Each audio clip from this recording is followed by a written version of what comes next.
The IDF remains ready to counter any threat from Iran.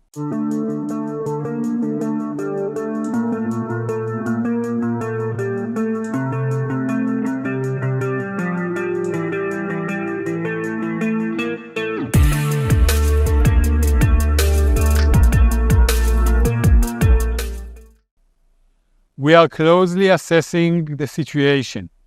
We remain at our highest level of readiness. Iran will face the consequences for its actions.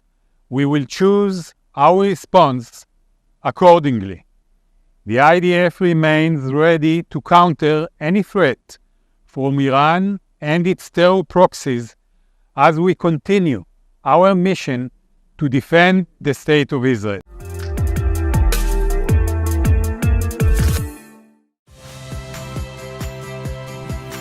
Saya Yasir Neneama. Saksikan program-program Kompas TV melalui siaran digital, pay TV, dan media streaming lainnya.